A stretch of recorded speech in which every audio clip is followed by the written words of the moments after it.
Fabrice. Alors c'est mon copain, Fabrice. Tu veux dire Fabrice le louche, ton vieux copain de l'époque du collège? Mais qu'est-ce qu'il peut bien faire sur Terre? Et pourquoi tu vas pas lui demander? J'y vais de ce pas. Alors, je souhaite parler à la télévision. Votre vieux camarade de collège, Fabrice. Ne quittez pas, je vous le passe. Allô? Qui ça? Non, tu parles si je me souviens de toi. T'es de passage sur Terre aussi? Dis-moi où t'habites, faut qu'on se voit très vite.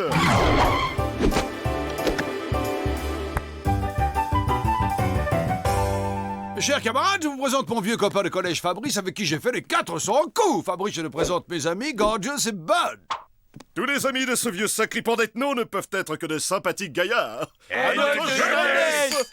C'est quand même incroyable de tomber l'un sur l'autre alors qu'on est à plus de 18 000 années-lumière de la maison. L'univers est petit, comme on dit.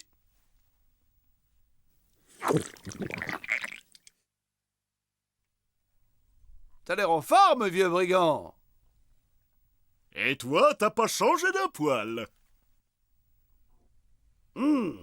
Alors dis-moi, comment t'es-tu retrouvé sur Terre, vieille frébouille? Et surtout, explique-moi comment tu as réussi à échapper à la table de vivisection.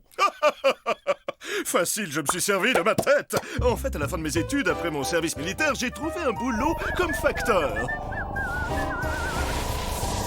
Manque de peau, le jour même où j'ai commencé à travailler, comme je connaissais pas bien ma tournée, je me suis pris un trou noir en sens interdit. Et c'est comme ça que j'ai atterri ici. Et ça fait plus ou moins 20 ans que je suis sur Terre. Et la tête, ça vous a servi à quoi? Eh bien, là où j'ai fait marcher ma tête, c'est quand je me suis dit que plutôt que de me cacher, j'allais me faire passer pour un type excentrique qui se déguise en alien. Et ça a marché, ça a tellement bien marché que je suis devenu célèbre et qu'on m'a même donné mon émission de télé à moi. Oui, je vais en goûter un. Et oui, et maintenant je suis célèbre, adulé et surtout immensément riche.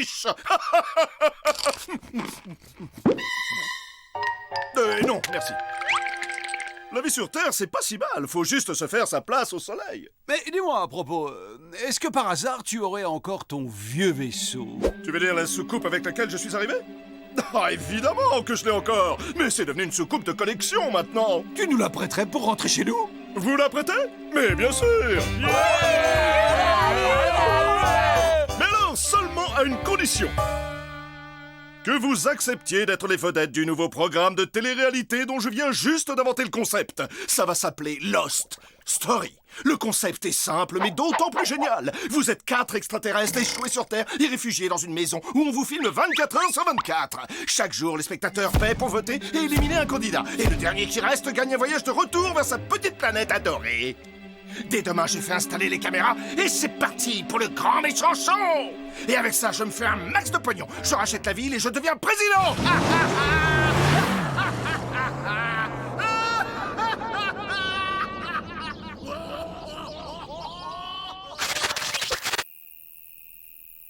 Ok, je vous expose le plan. Nous sommes embarqués dans un reality show. Ça veut dire que l'élimination des candidats est une chose normale. C'est le principe même du jeu. Mais ça n'a aucune importance parce que celui qui va gagner remportera la soucoupe, mais il se dépêchera de revenir pour récupérer les autres. Ah, là, si je comprends bien, ça veut dire que c'est moi qu'il faut que je sois méchant avec les uns les autres. Non, on est toujours des amis, il faut juste faire semblant. Oui, c'est pas difficile, il suffit de se comporter comme d'habitude. Par exemple, moi, je critiquerais ta façon de squatter la télé, sans jamais demander l'avis des autres. Ouais, toi t'es l'égoïste à la télécommande. Eh oh, je suis pas goïste, je garde la télécommande parce que vous regardez des émissions idiotes, vous. Mes telenovelas ne sont pas idiotes. Sur ce point-là, je suis forcé d'être d'accord avec Bud. Ces trucs que tu regardes craignent un max. Voilà, tu vois, heureusement que Candy choisit pas. C'est comme toi avec ton émission de cuisine sur les sandwichs pourris au grade de facochère. C'est la meilleure émission qui existe dans le monde. Ça fait mal, Mais là. arrêtez, vous êtes fous, gardez-vous les spuds pour l'émission.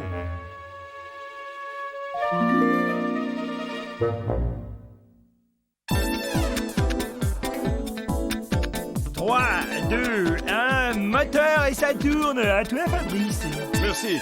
Nous recevons les images de nos candidats. Allô, vous êtes là? Est-ce que vous nous entendez bien? Allô, les gars? Ne faites pas vos timides. Faites un joli coucou à nos 50 millions de fidèles. C'est tout bon. Et n'oubliez pas, un pour tous, tous pour un. Tada! Oh oh, l'émission est à peine commencée et l'un des candidats a déjà des petits secrets à nous cacher. Alors, qu'est-ce qu'Ethno vient de vous chuchoter, Gorgius? C'était pas très sympathique, ça je peux vous l'assurer. Ce que je disais n'était absolument pas désobligeant, je voulais juste rappeler... Je l'ai entendu, moi, et ce qu'il a dit était très vexant pour les téléspectateurs. Nous ne connaissons pas le fin mot de l'histoire, mais que cela ne nous empêche pas de juger sévèrement. Candy, tu ne te souviens donc pas de ce qu'on s'est dit hier? Oh, si vous aimez les ragots, la langue de vipère, c'est lui. Ah! Maintenant que les présentations sont faites, N'hésitez pas à nous appeler pour nous donner vos impressions, et c'est presque gratuit. je crois que nous avons un appel. Allô? Allez-y, vous avez la parole. Oui, allô, ici Marcel Bison de La Roche-sur-Nion. Félicitations, Marcel. Et qu'avez-vous à nous dire? Monsieur Ethno, ma femme et moi, on trouve votre attitude très déplaisante. Cette façon que vous avez de chuchoter chez nous, on appelle ça de l'hypocrisie. Eh bien, Ethno, il semble que vos petites cachotteries sournoises n'attirent guère la sympathie de nos spectateurs. Affaire à suivre. Un mot de nos gentils sponsors. Ne bougez pas, Lost Story revient.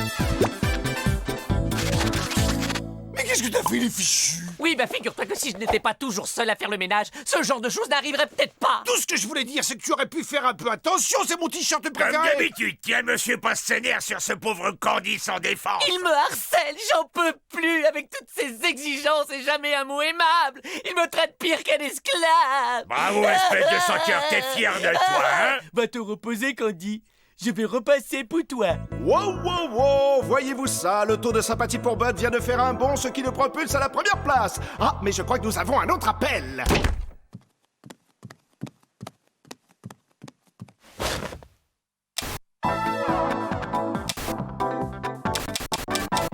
Ah, et en plus, cette émission imbécile passe sur toutes les chaînes. Mon cher Ethno, nous allons tout de suite voir si votre appréciation est partagée par notre très nombreux public. Eh bien, c'est officiel, Ethno vient de surpasser en devenant la personnalité la plus impopulaire de tous les temps.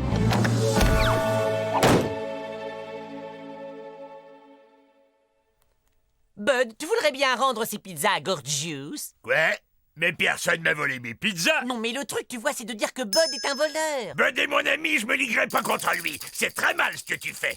Viens, Bud, l'air est irrespirable quand il se comporte de plus en plus comme Ethno. Waouh, que voilà un programme riche en rebondissements. Qui aurait cru Candy capable de tout? Ça ne m'étonne guère. Candy a toujours cassé du sucre en douce sur le dos de Bud. De toute façon, il méprise profondément les humains, même s'il le cache bien. Bud lui éprouve une sympathie sincère pour votre espèce. Oh oh, je crois que pour sauver Candy maintenant, ça va être plutôt chaud. Bye bye Candy, et surtout restez avec nous. Après un petit message de notre gentil sponsor, nous serons de retour avec nos deux derniers candidats. Moi, je trouve qu'il n'y a rien de mieux que de regarder la télé avec son meilleur de tous ses copains. Là, je suis bien d'accord, t'es trop sympa. Ouais, plus que toi et moi, comme des frères, mon pote. Tu peux me passer le savon, mon camarade des vieux complices? Ouais, j'y crois pas que tu t'es rappelé de mon anniversaire 3 mois à l'avance. Et je peux t'en manger un morceau si t'as peur de pas y arriver tout seul. Mais t'es fou, si j'arrive pas à le manger en entier, ça va être super trop vexant pour toi. Surveille le gâteau pendant que je vais me laver les mains, mon frère.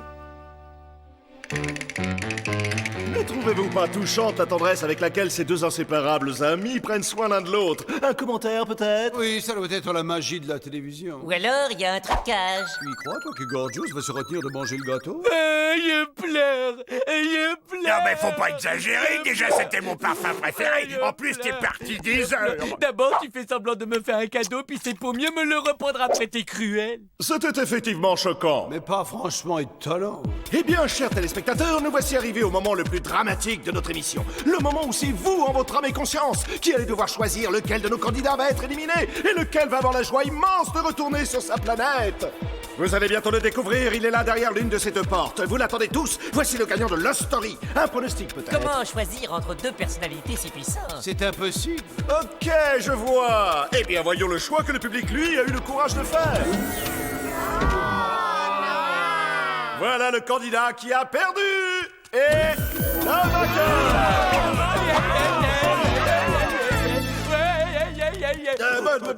C'est bon, et on se calme, hein. Alors, ça vous fait quoi d'avoir gagné? Vous devez mourir d'envie de voir votre cadeau. Et le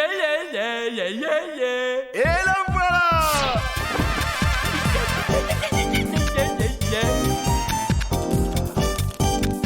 Toc toc toc. Bonjour, on peut rentrer? Non, Comment ça, on peut pas rentrer? moi j'ai gagné et vous avez perdu. Hey, c'est un point de perdant ça. Tu veux y goûter peut-être? Oh, mais c'est Gauchous! Mais c'est toi, mon vieux copain! Bienvenue à bord!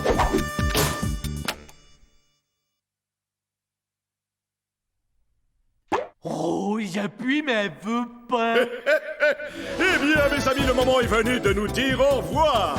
Merci de nous avoir été fidèles et à bientôt pour une prochaine édition de Lost Story. Non mais en fait, je me suis craché et j'ai détruit mon vaisseau. On est dans la même galère, vous et moi, hein les gars? Tu nous as embobiné avec une soucoupe en plastique.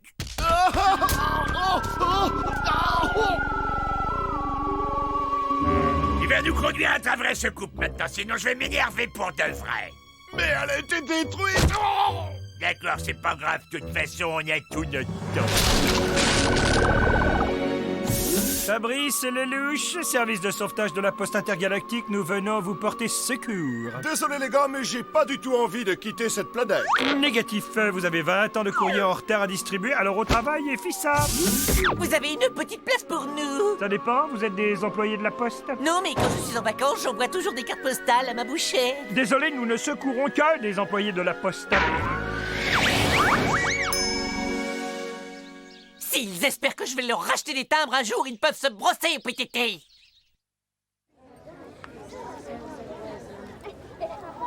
Hey, mais c'est mon vieux copain Jojo. Je vous jure, c'est lui là-dedans la télé. Je vais lui écrire, j'aimerais bien savoir comment il s'est retrouvé là.